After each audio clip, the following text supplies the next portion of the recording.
बड़ी खबर आपको बता दें, इजराइल की यमन में पहली एयर स्ट्राइक देखी गई है। इजराइल की यमन पर यह एयर स्ट्राइक हुई है। बताया जा रहा है पावर स्टेशन को टारगेट करते हुए निशाना बनाया।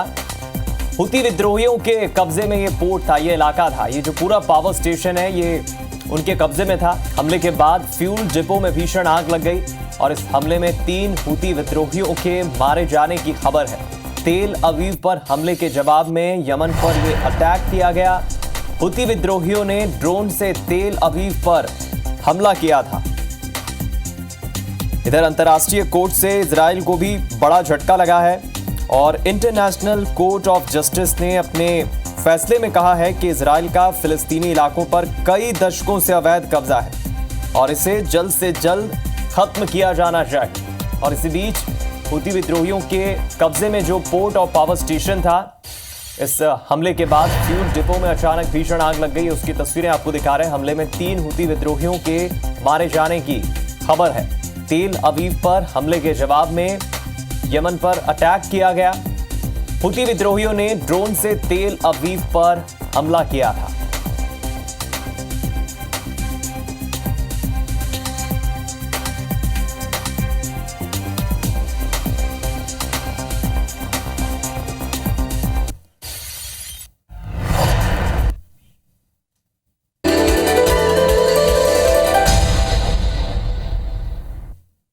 नमस्कार, IBC 24 देख रहे हैं आप। आपके साथ मैं हूं दीपक मिश्रा। चलिए शुरुआत करते हैं खबरों के साथ इस बुलेटिन की, लेकिन पहले नजर डाल लेते हैं प्रमुख हेडलाइंस पर। भारत में पहला world heritage summit, PM Modi आज दिल्ली में करेंगे उद्घाटन। वर्ल्ड हेरिटेज समिट की बैठक में 150 देशों के 2000 प्रतिनिधि आएंगे। 31 जुलाई तक चलेगा समिट। देश भर में गुरु पूर्णिमा को लेकर आयोजन। बालोद के जामडी पाटेश्वर आश्रम जाएंगे सीएम विष्णुदेव साय और सीएम डॉक्टर मोहन यादव भी गुरु पूर्णिमा पर आयोजित कार्यक्रमों में होंगे शामिल। रायपुर में कांग्रेस विधायक दल की बैठक आज। सत्ता पक्ष को घेरने की बनेगी रणनीति। मानसून सत्र में उठाने वाले मुद्दों को लेकर होगी चर्चा।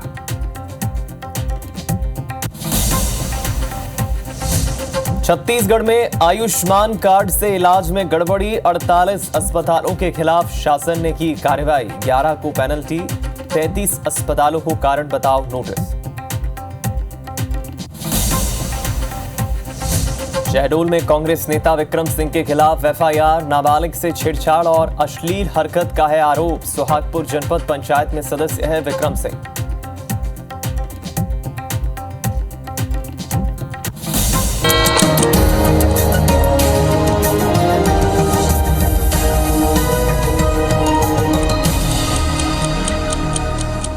और चलिए हेडलाइंस के बाद अब नजर डालते हैं सुबह 7 बजे की 7 बड़ी खबरों पर। पहली बड़ी खबर 7 बजे की 7 बड़ी खबरों पर।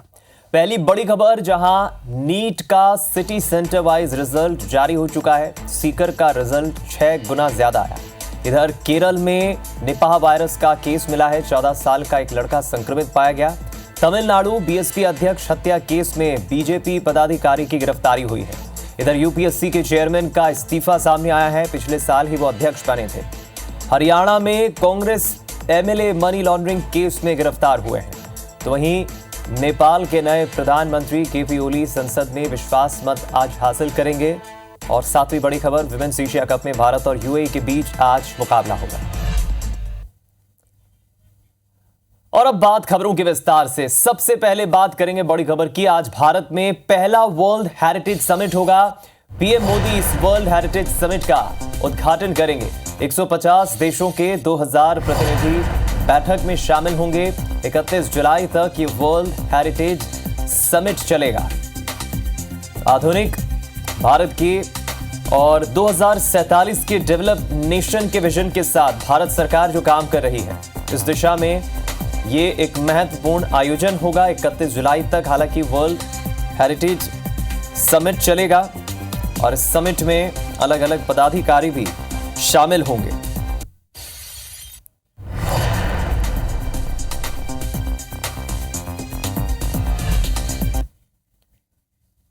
इधर छत्तीसगढ़ के मुख्यमंत्री की बात कर लेते हैं, जो आज बालोद और रायगढ़ दौरे पर रहेंगे। दोनों जिलों के दौरे पर रहेंगे मुख्यमंत्री। गुरु पूर्णिमा के मौके पर प्रदेश में आयोजित विभिन्न कार्यक्रमों में सीएम शामिल होंगे। लगभग सुबह 10:30 बजे रायपुर से बालोद के लिए सीएम रवाना होंगे। बालोद के जामड़ी पाटेश्वर आश्रम में गुरु पूर्णिमा महोत्सव कार्यक्रम में सीएम विष्णुदेव साय शामिल होंगे और दोपहर लगभग 1:30 बजे रायगढ़ में ग्राम बनोरा में गुरु दर्शनम कार्यक्रम में सीएम साय पहुंचेंगे। आज शाम लगभग 4 बजे रायगढ़ से वापस रायपुर के लिए रवाना होंगे। मुख्यमंत्री विष्णुदेव साय का आज क्या कार्यक्रम रहेगा, आपको जानकारी दे रहे हैं।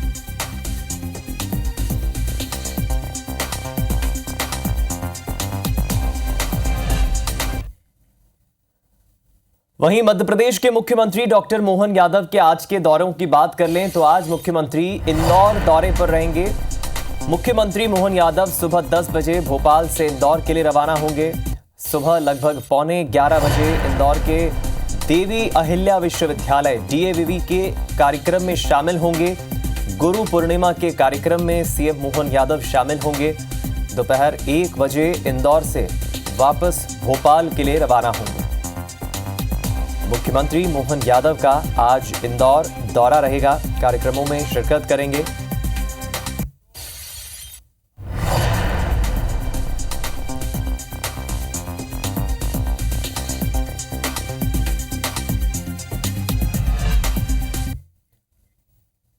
वहीं राजधानी रायपुर में कांग्रेस की महत्वपूर्ण बैठक आज होगी। कांग्रेस विधायक दल की महत्वपूर्ण बैठक होगी, जिसमें सत्ता पक्ष को कांग्रेस किस तरह घेरेगी, इस पर रणनीति बनेगी। मानसून सत्र को लेकर बैठक में चर्चा होगी। सड़क से लेकर सदन तक सरकार को घेरने की रणनीति बनेगी। महत्वपूर्ण बैठक आज छत्तीसगढ़ कांग्रेस की होगी। रायपुर में इस बैठक में कांग्रेस विधायक दल की सदस्य विधायक शामिल होंगे। सत्ता पक्ष को किस तरह घेरना है, इस पर रणनीति होगी, चर्चा होगी।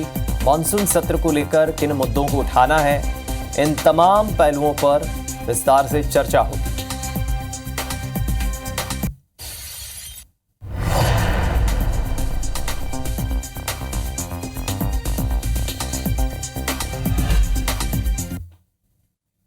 इधर रायपुर से बड़ी खबर है। IBC 24 के खास कार्यक्रम सरोकार का बड़ा असर देखने को मिला और यही कारण है कि रायपुर में ट्रैफिक व्यवस्था की बदहाली पर कार्यक्रम दिखाए गए, उसका असर हुआ है। जो कार्यक्रम हमने सरोकार में दिखाया, परेशानी दिखाई, कलेक्टर ने संतोषी नगर रोड पर नो एंट्री नियम लागू कर दिया है। संतोषी नगर से कमल विहार तिराहे तक सड़क पर नो एंट्री रहेगी भारी वाहनों की। सुबह 8 बजे से 11 बजे तक और शाम 4 बजे से रात 11 बजे तक ये सभी भारी वाहन प्रतिबंधित रहेंगे और इसके आदेश खुद कलेक्टर ने जारी किए। आपको बता दें, IBC 24 ने अपने खास कार्यक्रम सरोकार में ट्रैफिक की समस्या को प्रमुखता से उठाया था। उसका असर हुआ। 3 साल में 32 दुर्घटनाएं इस इलाके में हो चुकी है। 11 लोगों की मौत हो चुकी है। बड़ा फैसला कलेक्टर ने लिया।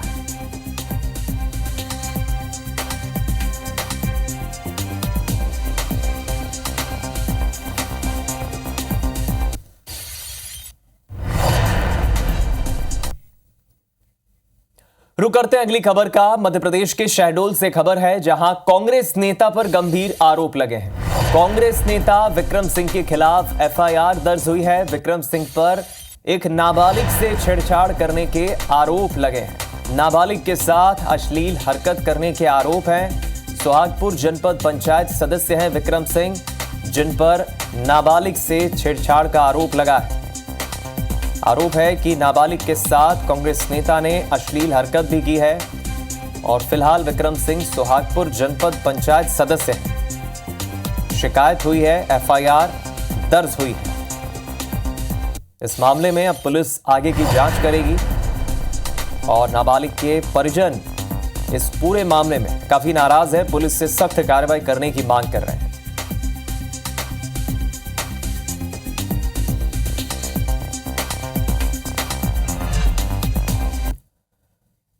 खबर राजधानी रायपुर से है, जहां 48 अस्पतालों के खिलाफ एक्शन लिया गया है। आयुष्मान कार्ड से इलाज में अस्पताल ने गड़बड़ी की। गड़बड़ी का मामला सामने आया है। 48 अस्पतालों के खिलाफ सरकार ने कार्रवाई की है। 11 अस्पतालों के खिलाफ पेनल्टी लगाई गई है। 33 अस्पतालों को कारण बताओ नोटिस जारी किया गया है। एक अस्पताल को इम्पैनल लिस्ट से बाहर किया है। वहीं कार्ड के अतिरिक्त परिजन से भी जो पैसा ले रहे थे अस्पताल, उनके खिलाफ कार्रवाई हुई है। अलग अलग 48 अस्पतालों के खिलाफ ये कार्रवाई हुई है, एक्शन लिया गया है। लगातार शिकायतें भी मिल रही थी और बड़ा एक्शन लिया है प्रशासन ने। आयुष्मान कार्ड से इलाज में अस्पताल गड़बड़ी कर रहे थे, पैसे मरीजों से और उनके परिजन से ऐंठ रहे थे।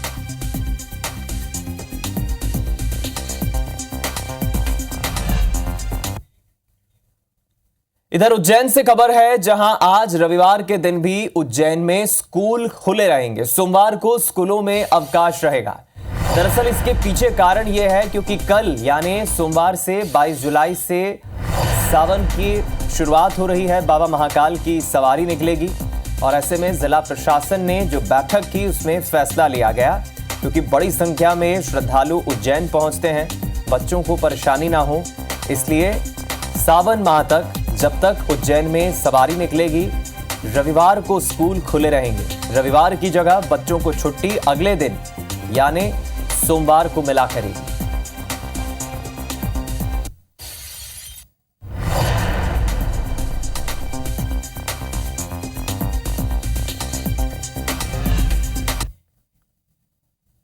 इधर राजधानी रायपुर से खबर है, जहां लूट की कोशिश नाकाम हुई है। उरखुरा इलाके में लूट की कोशिश असफल हुई है। बुजुर्ग महिला से मोबाइल लूटने की कोशिश हुई है। 2 बाइक सवार लुटेरों ने लूट की कोशिश की है। मोबाइल नीचे गिरने पर लुटेरे फरार हो गए। लूट के प्रयास की घटना सीसीटीवी में कैद हुई है। खमतराई थाना इलाके का यह मामला है और ये तस्वीरें भी आपको दिखाते हैं, देखिए।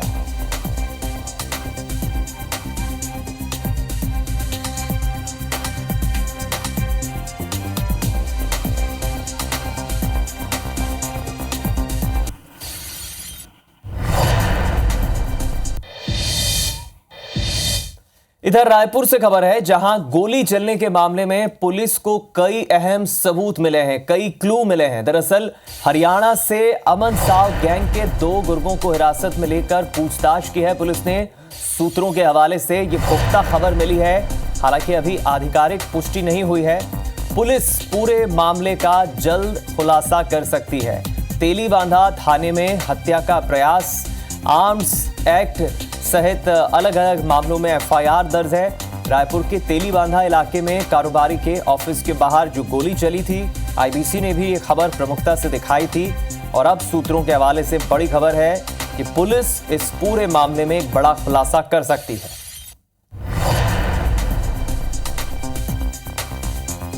थाना तेलीबांधा अंतर्गत एक गोलीबारी की घटना हुई थी, जिसमें जो टाटीबंध तेलीबांधा के बीच रिंग रोड पे जो सर्विस रोड है, वहाँ पर एक कारोबारी की दुकान के सामने हवाई फायरिंग की घटना हुई थी, जिसमें एक गिरोह से जुड़े लोगों का हाथ ऐसा शक था। पुरानी जो घटना से इसको जोड़कर देखा गया था। इसमें हमारी टीमें बाहर है, साइबर की टीम, क्राइम की टीम काम कर रही है। इसमें कुछ इनपुट्स मिले हैं, जिससे बहुत जल्द से जल्द आरोपियों की गिरफ्तारी की जाएगी और कार्रवाई की जाएगी। वहीं शुक्रवार को बीजापुर तेलंगाना के सरहदी इलाके में मारे गए नक्सली की शनिवार को शिनाख्त पूरी हो गई है।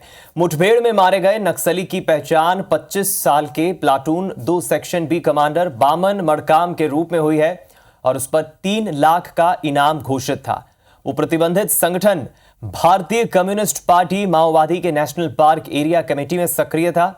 बामन मड़काम बीजापुर के पंगुड़ थाना क्षेत्र के मुदकपाल का रहने वाला था। आपको बता दें, मुठभेड़ स्थल से नक्सली के शव के साथ एक कार्बाइन, ग्रेनेड, नक्सली वर्दी, पिट्ठू और नक्सली साहित्य सहित सामग्री बरामद की गई थी।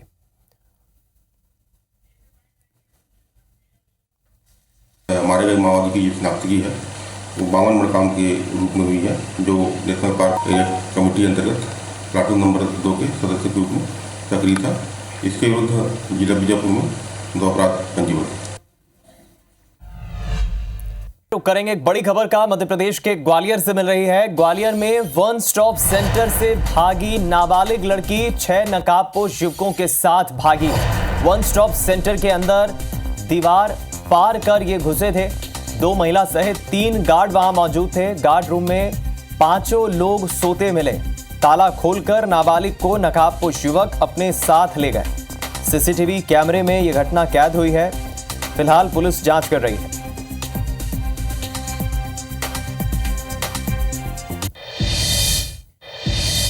वहीं रायसेन से खबर है। आकाशीय बिजली गिरने से 3 लोगों की मौत हुई है। घटना में 2 लोग गंभीर रूप से झुलस गए हैं और मृतकों में 2 युवक और 1 युवती शामिल है। दुखद हादसा हुआ है। दरअसल ये सभी खेत में काम कर रहे थे। उसी दौरान आकाशीय बिजली गिरी, उसका शिकार हुए। घायलों को भोपाल रेफर किया गया। वनगवा और गुलगांव की यह घटना है।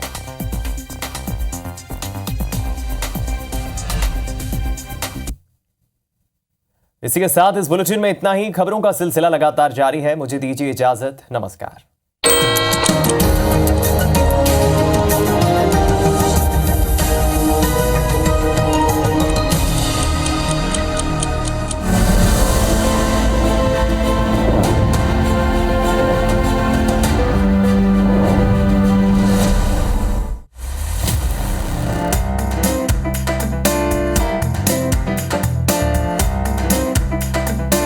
छत्तीसगढ़ में बह रही है विकास की बयार। नए आयाम गढ़े जा रहे हैं लगातार। विकास पकड़ रहा रफ्तार।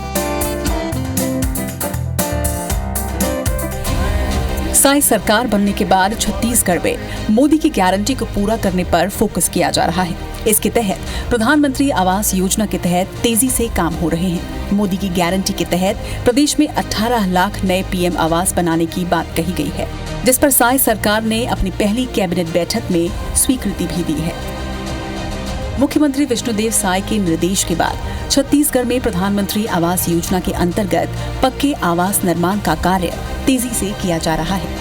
हितग्राहियों को आवास निर्माण की जियो टैगिंग के अनुरूप लगातार राशि दी जा रही है। योजना की मदद से हर गरीब के पक्के मकान की आस अब पूरी हो रही है। इस योजना के तहत ऐसे लोगों को पक्के मकान की सौगात मिल रही है जिनके लिए पक्की छत एक सपने की तरह थी।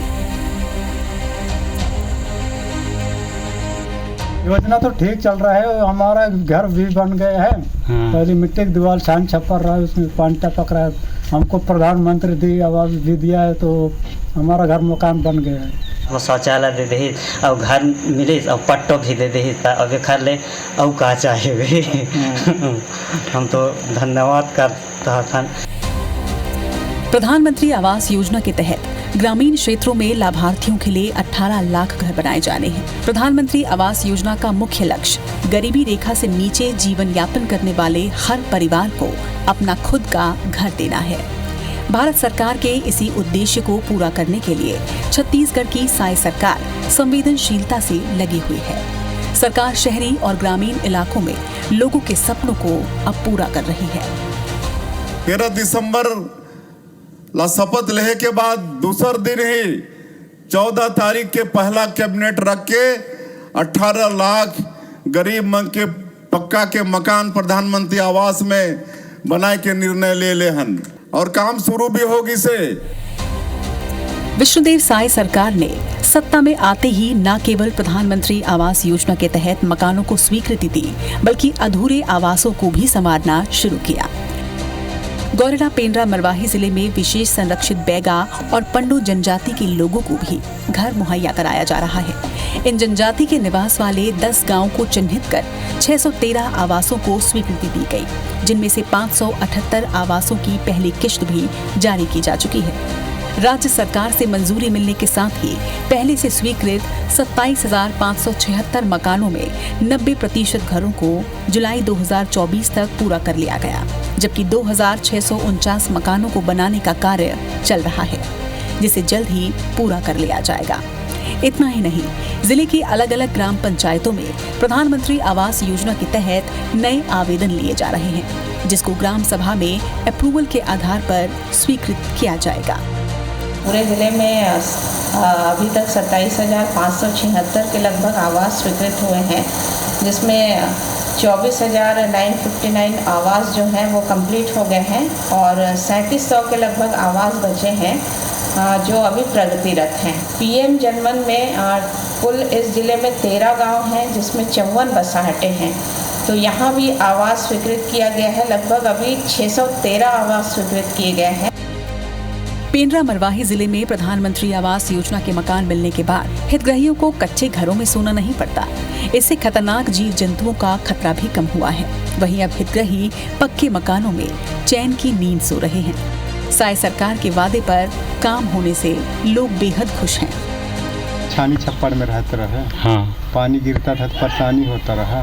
अब का है प्रधानमंत्री आवास आवास निकल गया है तो बन गया है तो उसी में रहते हैं। है योजना तो गरीबों के लिए, हाँ। अब फिर जो दिया है तो मिला है तो छानी छप्पड़ में रहते रहे तब तो ठीक है। जाहिर है प्रधानमंत्री नरेंद्र मोदी और प्रदेश के मुखिया विष्णुदेव साय छत्तीसगढ़ की जनता को हर मोर्चे पर सशक्त बनाने के लिए प्रयासरत हैं और ऐसे में जब किसी हितग्राही को अपने सपनों का घर मिलता है तो उसकी खुशी का कोई ठिकाना नहीं रहता। इस अमूल्य उपहार के लिए हितग्राही केंद्र की नरेंद्र मोदी और प्रदेश की विष्णुदेव साय सरकार का रोम रोम से आभार जता रही है।